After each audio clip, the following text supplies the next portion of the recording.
El Señor me los bendiga, hermanos, hermanas y amigos que nos escuchan.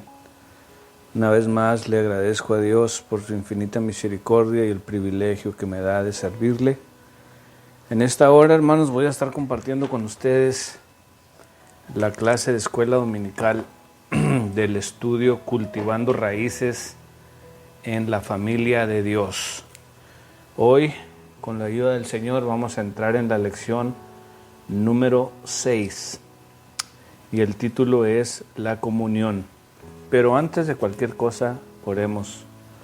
Acompáñenme por favor, ahí donde están ustedes, a hacer esta oración al Padre. Padre, en el nombre de Jesús, una vez más venimos a tu trono de gracia, primeramente a reconocer tu bondad, tu misericordia para con cada uno de nosotros y a darte la gloria y la honra, porque tú eres digno y merecedor de ella.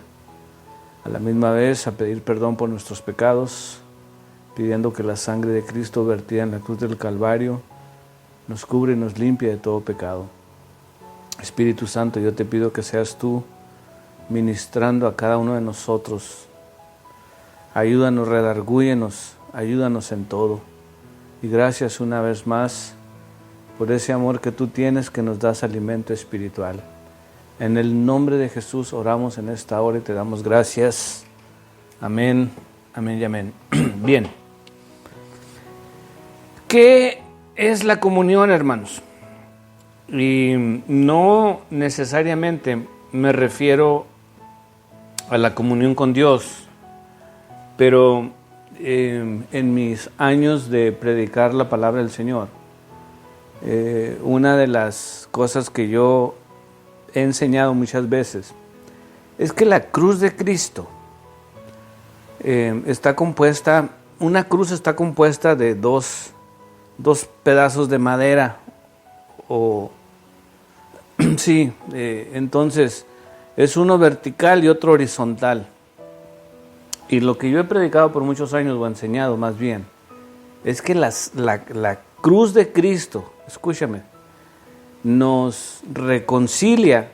El palo vertical corre hacia arriba, hacia el cielo. Entonces, la cruz de Cristo nos reconcilia con el Padre, el palo vertical. Pero el horizontal nos reconcilia con nuestros hermanos, con las personas que nos rodean, con la humanidad, con todos los que están a nuestro alrededor.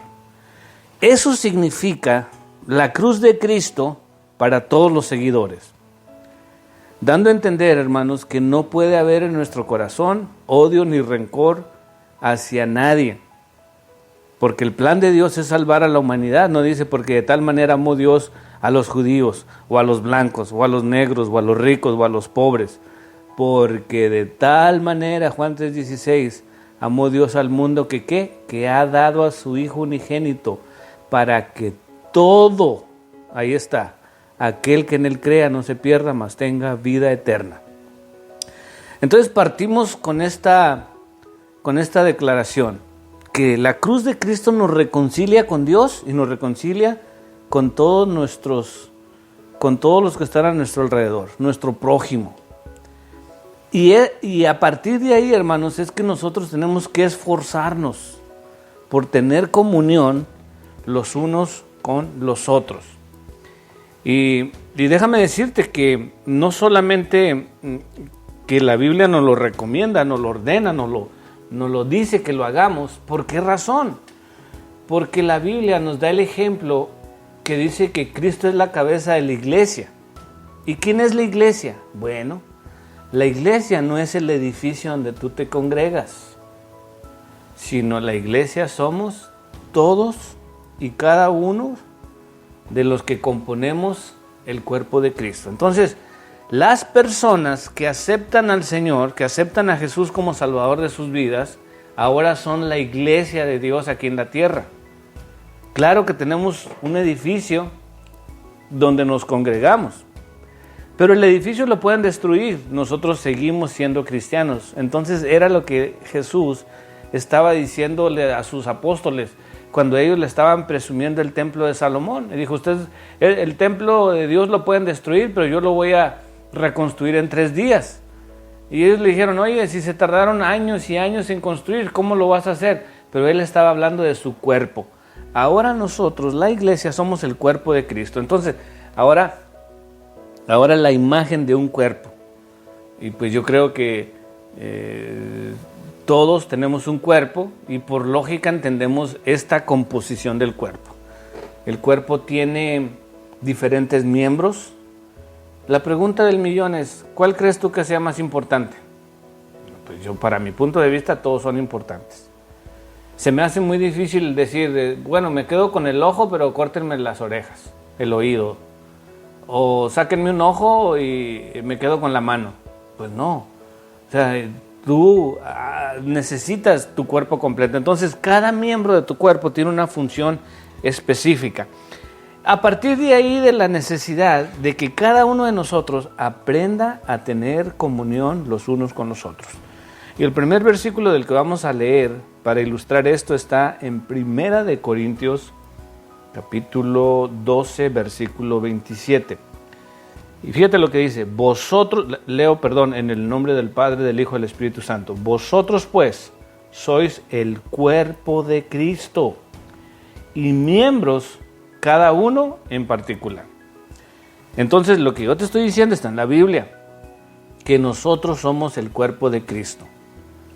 Ahora, si nosotros no tenemos comunión, pues un miembro del cuerpo no puede estar incomunicado, porque hay un problema. O sea, si de repente tu cerebro le manda una señal a la mano, vas a comer, entonces en el caso mío uso la mano derecha y si no me responde para levantar el cubierto, el tenedor y poderme llevar la comida a la boca, hay un problema. O sea, yo creo que me alarmaría en extremo el hecho de que no me responde el brazo, o no te responde el ojo o el oído o cualquier parte del cuerpo.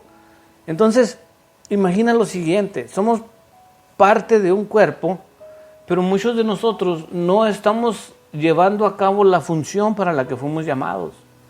Y por eso es que muchas veces la iglesia que nosotros llamamos, que es el cuerpo de Cristo, es disfuncional. O sea, no está funcionando al 100%, porque hay miembros, hay partes del cuerpo de Cristo que no están trabajando. Y me gustaba mucho cómo lo ponía un anciano predicador que conocí hace mucho tiempo, que decía que en el cuerpo de Cristo no hay llaneros solitarios ni justicieros vengadores, donde yo soy quien soy y no me parezco a nadie, yo no necesito a nadie. No, hermanos, el Señor nos mandó para poder tener comunión los unos con los otros y para trabajar unidos. Y aquí tenemos que dejar el orgullo, la superioridad, la inferioridad, sea el complejo que sea, y simplemente aprender a amarnos unos a otros y aceptarnos unos a otros para poder trabajar juntos con el mismo propósito. Bien, vamos entonces al segundo versículo de esta lección, y está en Efesios capítulo 2, versículo 19. Y dice la palabra, así que ya no sois extranjeros ni advenedizos, sino conciudadanos de los santos y miembros de la familia de Dios. Primero les dije yo que éramos miembros de un cuerpo, y ahora Efesios nos está diciendo que somos miembros de la familia de Dios. Entonces, nos debemos aceptar los unos a los otros. Y fíjate, esto parece, yo no tengo nada en contra de que es normal, de que si tú asistes a una iglesia y pues de repente tienes un grupito con el cual te identificas más. Y esto es algo que por mucho tiempo yo lo he estado meditando.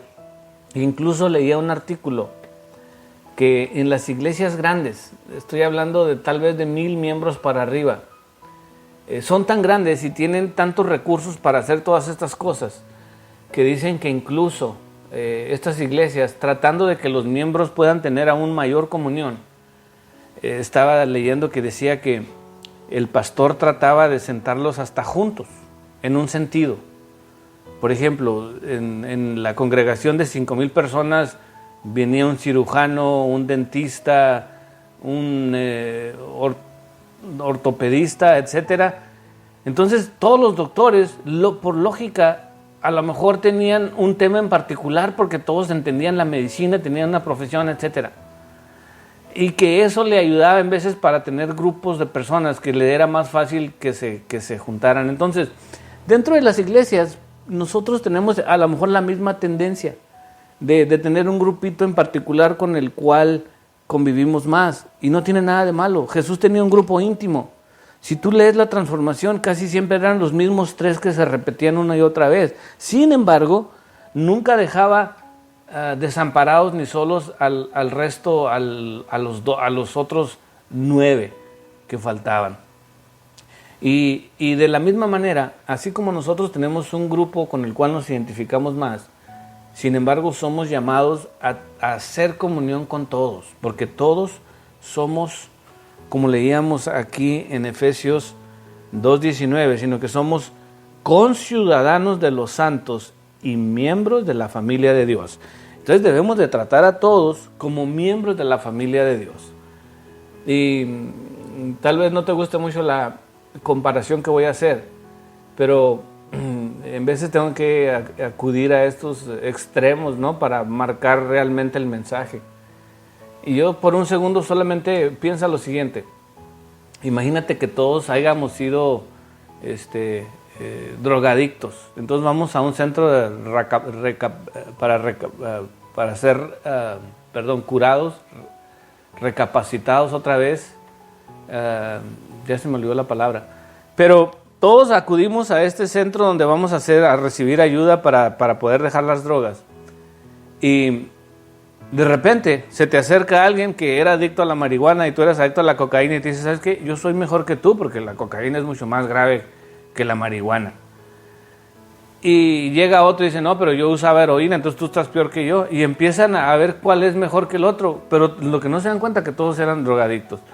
Y de la misma manera, hermanos, nosotros debemos de entender que todos somos pecadores, que todos tenemos pecados que se nos perdonen.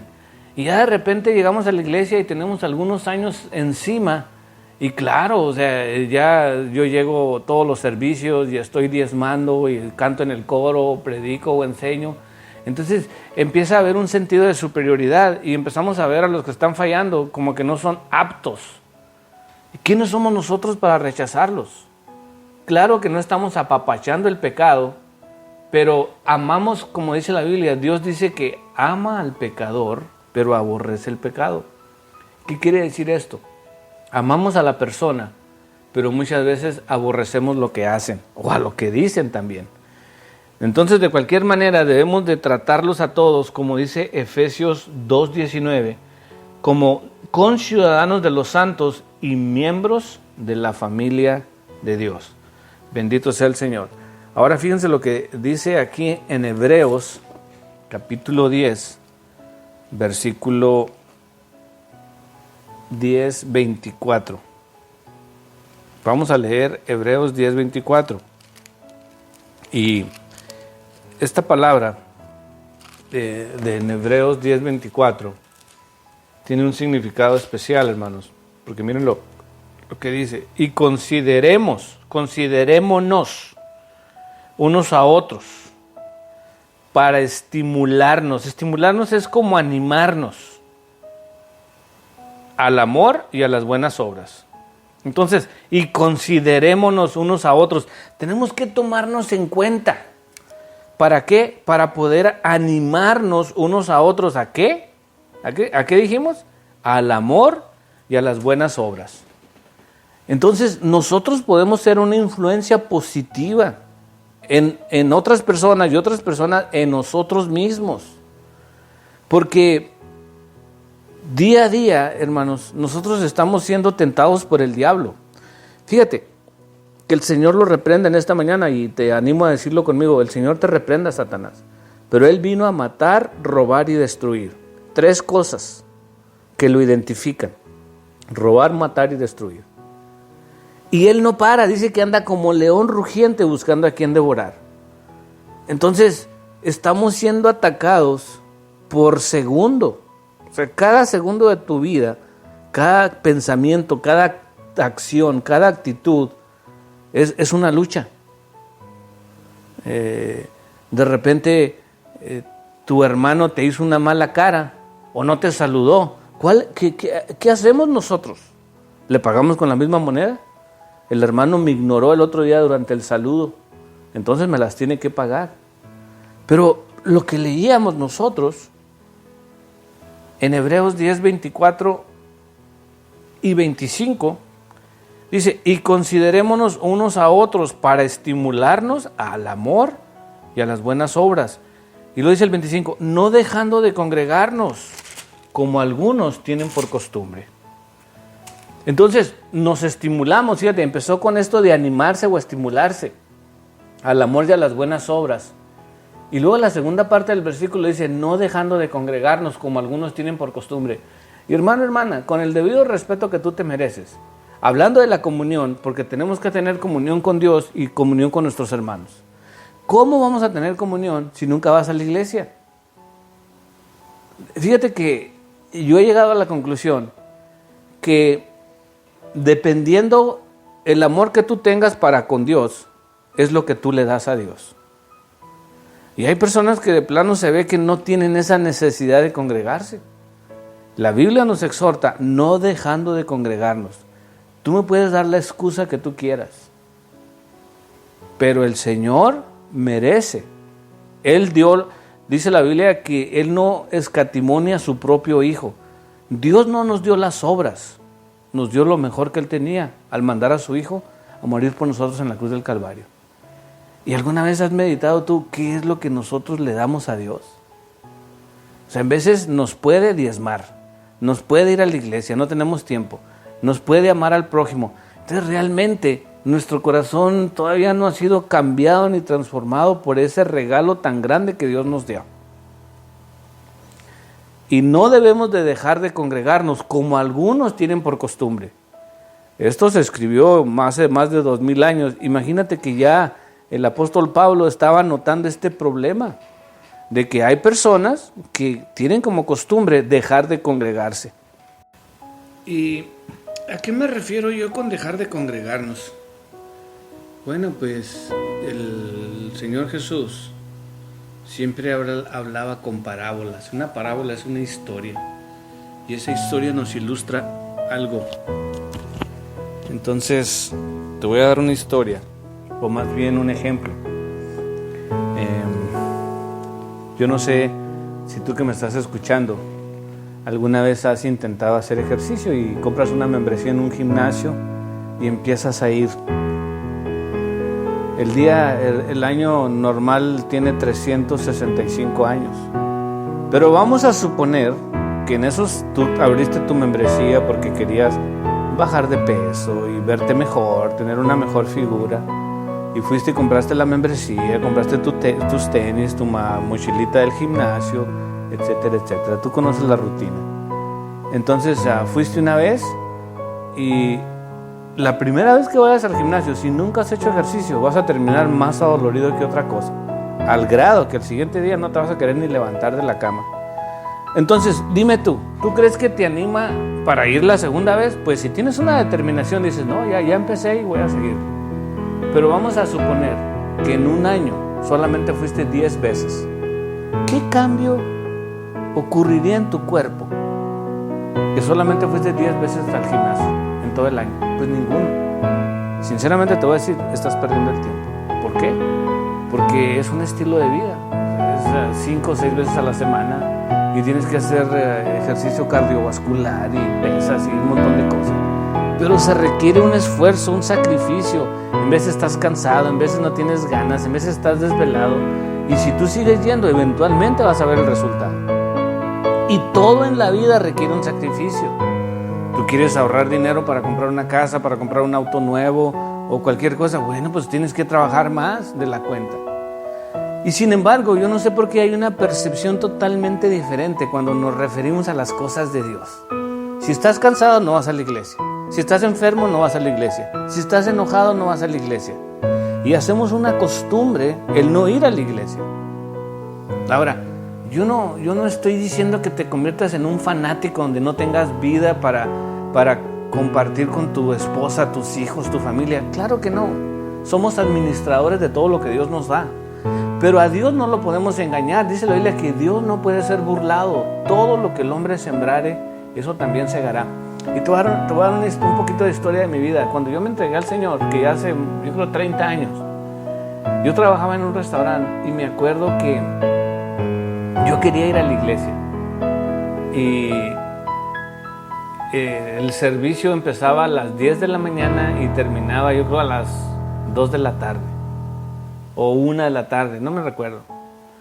Pero lo que yo me recuerdo es que yo salía y solamente podía llegar media hora a escuchar el servicio. De 3 horas solamente podía llegar media hora a recibir algo. Y sin embargo yo tenía hambre de más. Y yo me acuerdo que yo le oraba al Señor, le decía: Señor, tú sabes que yo estoy trabajando, pero mi corazón es estar aquí contigo. Pasaron 2 años. Y me recuerdo que trabajaba en un restaurante, me moví de ese restaurante, me dieron otro trabajo en otro restaurante. Y Dios me dio gracia con el nuevo supervisor que me tocó en este nuevo empleo. Y él luego me empezó a entrenar para ser su asistente. Eventualmente él me cedió el puesto. Entonces ahora yo hacía el horario. Entonces ahora yo me daba el día de descanso. Pero sin embargo Dios vio que en lo poco le fui fiel, que en la media hora que yo tenía, y salía volando de mi trabajo porque yo quería llegar al servicio. Y Dios me dio, no solamente que me bendijo con un mejor trabajo, sino que ahora lo que yo le pedí, yo quiero recibir más de ti. Y Dios me permitió, ahora yo tenía el tiempo libre para poder llegar desde en la mañana a la escuela dominical, todo el servicio y poderlo recibir todo. Y eventualmente Dios me llama a servirle. Entonces, en veces nosotros nos engañamos a nosotros mismos de que, bueno, pues estoy cansado o trabajé todo el día. Y decía el pastor Torres, que pasó con el Señor, decía que somos unos hipócritas, decía el pastor. Dice, porque en vez estás cansado y si te hablan que trabajas y te pagan doble, vas a ir a trabajar, pero para la iglesia no tenemos tiempo. Y es cierto, cuando nos conviene estamos cansados y no queremos hacer nada, pero cuando queremos algo, no nos importa cómo nos sintamos ni cómo estamos, porque eso nos importa más que cualquier otra cosa.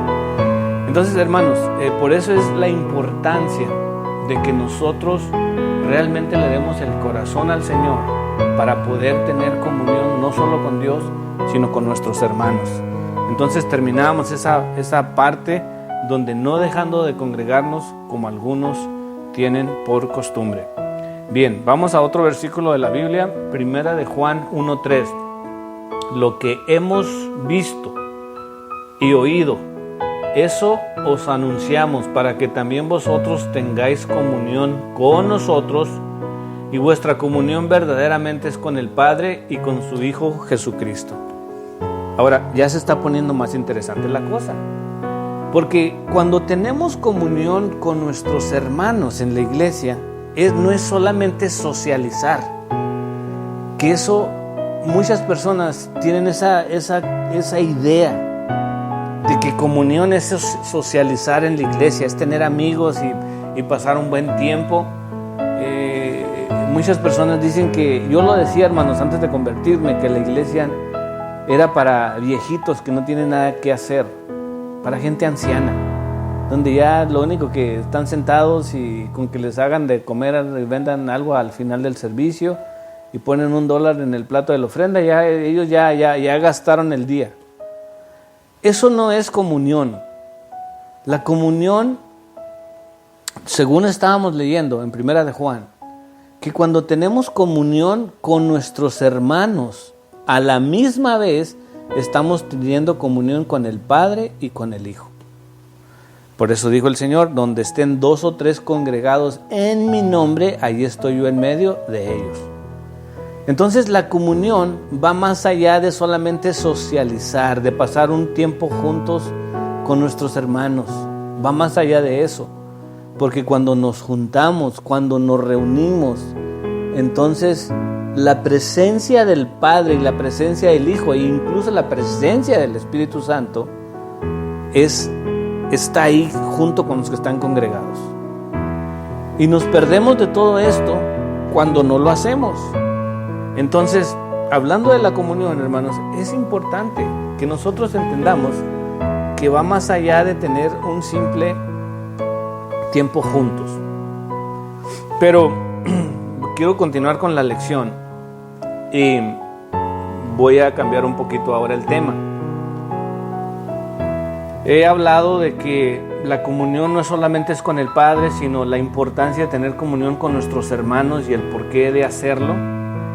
Pero ahora vamos a hablar de otra comunión, y es la comunión con los inconversos. Que nosotros debemos de buscar, hermanos, la manera en cómo tener comunión con las personas que aún no conocen al Señor. Y tal vez, no sé cuál sea tu situación, tú que me estás escuchando, pero hay iglesias o incluso personas que sienten como que ya hicieron un grupo de personas en la iglesia y ahora ellos son los escogidos, ellos son los iluminados y todo lo demás es chusma chusma, como decían en el Chavo del Ocho. Jesús no tiene chusma, hermano. Él vino, dijo, los sanos no tienen necesidad de doctor, sino los enfermos. Y a Jesús lo acusaban de ser amigo de publicanos y pecadores. Decían que era un comilón, que nomás se la pasaba entre los pecadores.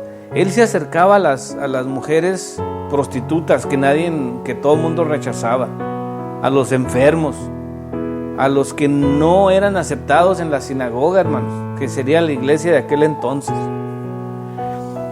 ¿Y por qué nosotros no lo hacemos?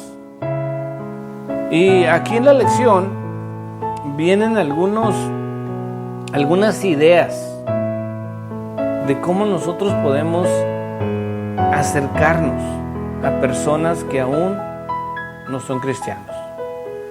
Y te voy a leer algunas de las ideas que nos da el libro. Dice: jugar juntos un deporte o asistir a un evento deportivo, ayudar a la persona con una tarea o un proyecto, discutir un pasatiempo o participar juntos en un pasatiempo, asistir a un concierto o una obra de teatro, trabajar en algún proyecto comunitario como voluntarios. Y hermanos, así podríamos continuar en muchas ideas. Y la idea es solamente que las personas puedan ver a Jesús a través de nosotros, acercándonos simplemente para extender una mano amiga, una mano amorosa hacia ellos. Cuando nosotros nos encerramos en la cápsula de la religión, donde yo soy mejor que tú, en lugar de acercarnos, nos estamos alejando de estas personas. Acuérdate que yo empecé leyendo, o más bien dándoles de memoria, Juan 3:16, porque de tal manera amó Dios al mundo. No está especificando una raza o un grupo de personas, sino al mundo, que dio a su Hijo unigénito para que todo, otra vez, primero mundo, ahora todo aquel que en Él crea no se pierda, mas tenga vida eterna. Nosotros no podemos rechazar a nadie. Vamos a acercarnos a esas personas con amor, para que ellos puedan ver el amor de Dios reflejado a través de nosotros. Fíjate, otra de las cosas que la lección nos sugería era que sonriamos, que estemos sonrientes, sinceramente y de corazón, que nos aprendamos los nombres de estas personas, vecinos, amigos, etcétera, que vamos conociendo en la vida. Y otra de las cosas que decía es que evitemos temas controvertidos, porque todavía no los conocemos bien. También que seamos sinceros cuando nos acercamos a ellos, que no seamos hipócritas. Y todo esto, hermanos, nos hace ser más como Jesús. Entonces, hay una necesidad en el mundo tremenda hoy en día. Mira, yo no sé si te has percatado, pero ahorita estamos en la pandemia y los casos van en aumento, las muertes van en aumento. No podemos acercarnos a nadie, lo entiendo, porque pues ahorita estamos todo el mundo manteniendo el aislamiento social. Pero las redes sociales siguen abiertas, los teléfonos siguen funcionando. Acércate a una persona a través de un mensaje, a través de una llamada por teléfono. Nada más que las personas que no conocen al Señor sepan que tú y yo que lo conocemos estamos pendientes de ellos. Porque nosotros tenemos al Señor, nosotros tenemos al Espíritu Santo, nosotros tenemos esperanza, sabemos en quién estamos confiando. Pero hoy en día la gente tiene miedo. Y hoy yo creo que este es un tiempo perfecto para nosotros poder acercarnos a cada una de estas personas y hablarles del amor de Cristo. Y simplemente que ellos vean que nosotros somos seguidores de Cristo, no solamente por nuestras palabras, sino por nuestras acciones. Gloria al Señor. Quiero ir a otro versículo de la Biblia y ahora vamos a cómo caminar como un siervo. Y esto de siervo, hermanos, nosotros, todo lo que les he estado diciendo de tener comunión, es porque nosotros le servimos al Señor. No escogemos lo que nos gusta y lo que no nos gusta, sino como siervos somos mandados a la tarea que el Señor quiere que hagamos. Y miren lo que dice Marcos 10:45. Marcos 10:45 dice, porque el Hijo del Hombre no vino para ser servido, sino para servir y para dar su vida en rescate por muchos. Yo no sé si alguna vez en tu vida tú has meditado en Jesús, el Hijo de Dios. Y yo he conocido personas importantes en mi vida. Sin embargo, yo no sé si en tu cabeza cabe que el Hijo del Dios Todopoderoso que hizo los cielos y la tierra, el Dios que controla todo el universo, se hizo carne para habitar entre nosotros. Y Él vino a servir y no a ser servido. Ahora nosotros le servimos a Él, pero yo creo que en veces somos más creídos que Jesús mismo. Jesús fue una persona humilde, que era de fácil acceso. Y hay una historia en la Biblia donde Jesús está con sus apóstoles. Están a punto de cenar y dice Jesús se levantó, tomó una toalla, tomó un recipiente con agua y empieza a lavarles los pies a sus discípulos. Ahora Pedro fue el primero que se sorprende y le dice, Señor, ¿cómo es posible si tú eres el maestro, tú eres el jefe? ¿Cómo es que tú me vas a lavar los pies a mí? Pero Jesús les estaba dando un ejemplo a ellos de lo que era servir. Porque no sé si se recuerdan que 2 de los apóstoles trajeron a su mamá para que intercediera por ellos, para que cuando llegaran al cielo Jesús les permitiera sentarse a su derecha y a su izquierda. O sea, queremos un puesto grande. Y es la tendencia de nosotros los humanos a ser mejor que el otro o subir más que el otro. Y Jesús les estaba diciendo a través de este ejemplo que el aprender a servir era más importante que tener un puesto. Y cuando Jesús empieza a lavarles los pies a todos, yo me imagino que todos se sorprendieron. Porque en las casas había siervos, pero el siervo que lavaba los pies era el de menor rango. O sea, incluso había una cierta jerarquía dentro de los mismos siervos. Y cuando Jesús se pone a lavar los pies, no estaba agarrando el puesto del siervo de mayor rango, sino el de menor rango. ¿Cómo era posible que Jesús, teniendo el puesto más grande del Hijo de Dios, el Salvador del mundo, y luego se hace el menor de los siervos? Algo ocurrió ahí cuando los apóstoles lo vieron lavándole los pies a cada uno de ellos. ¿Qué estamos haciendo nosotros hoy en día, hermano, hermana, para identificarnos como siervos del Señor? Entonces, yo creo que la misma palabra nos habla a nosotros y nos exhorta para que siempre tengamos ese corazón de servir a los demás, de servirnos el uno al otro, porque Jesús lo hizo y lo demostró con hechos. Ahora nosotros hacemos lo mismo, hermanos, en servirnos los unos a los otros. Y cuando hacemos esto, estamos teniendo comunión no solamente con el Padre, con el Hijo y con el Espíritu Santo, sino que estamos teniendo comunión con nuestros hermanos y con los inconversos también. Oh, bendita palabra del Señor. Que el Señor me los bendiga a todos. El hermano Alfredo, siempre orando por ustedes. Que el Señor me los bendiga. Amén.